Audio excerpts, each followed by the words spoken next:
I'd like to quickly understand something about Shettima's position. First and foremost, that's like the first official in recent time coming out to admit, that was like Rotimi Amechi years ago, saying that the reason why we steal as politicians is because you guys don't stone us. You still welcome us with open arms and will come to your community, so we will keep stealing.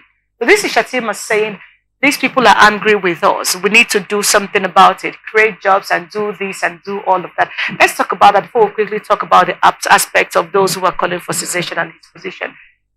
This conversation at the graduates of security institution in Nigeria, what exactly is he supposed to do for us? The reason why he is supposedly elected is to fix these situations. And now he's just lamenting like the angry Nigerians of late. What are we looking at here? Oh, because he's only trying to remind us of our woes as a people.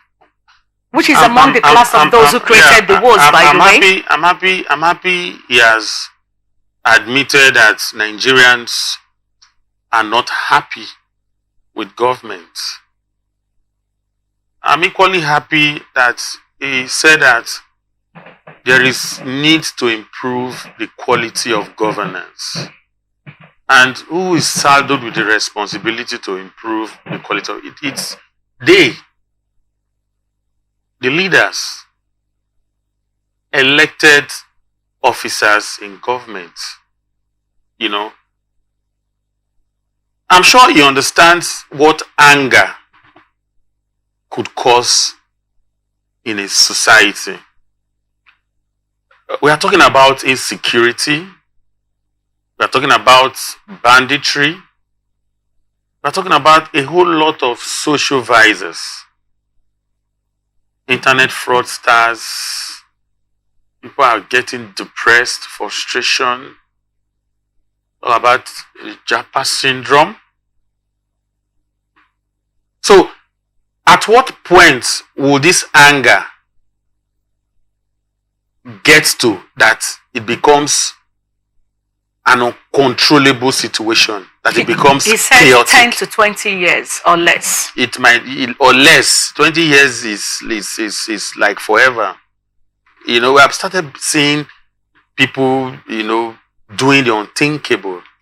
People are decapitating their fellow human being for money rituals. People are doing a whole lot of funny things these days just to eke out a living, in as much as we don't want to encourage any form of criminality because you feel that you don't have, you're unemployed on something. But no, the government should know that they should go beyond coming to remind us of our problems and begin to come up with solutions, actionable solutions that will be seen from this moment. We should start seeing our moribund industries getting life gradually.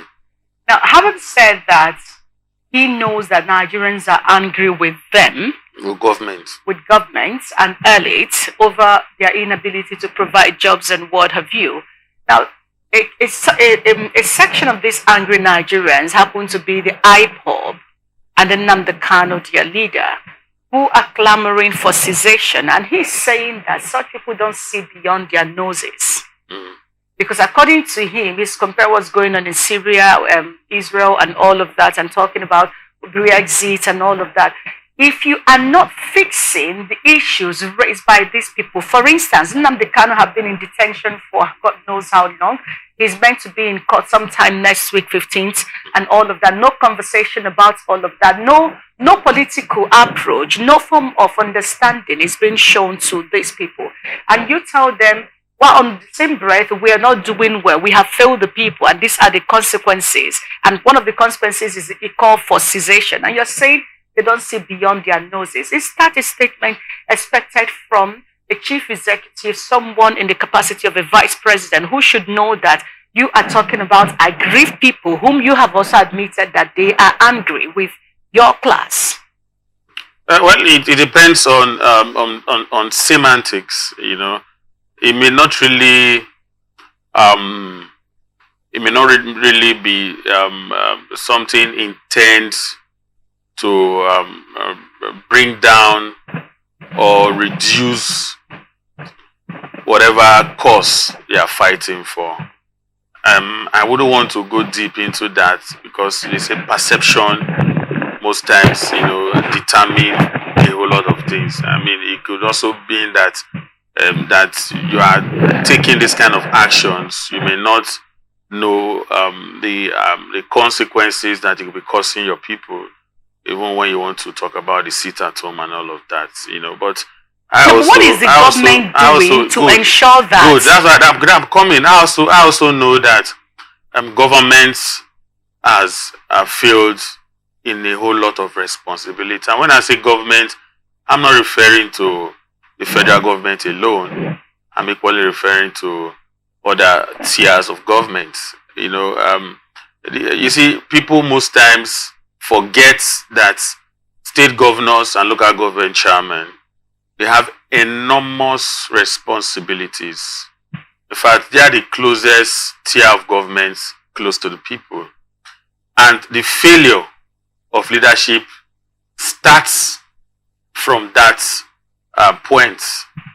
So most times if we agitate, let us equally, consider what role as the one we have in our backyard as these ones played to advance the fortune, to promote and bring development to the people.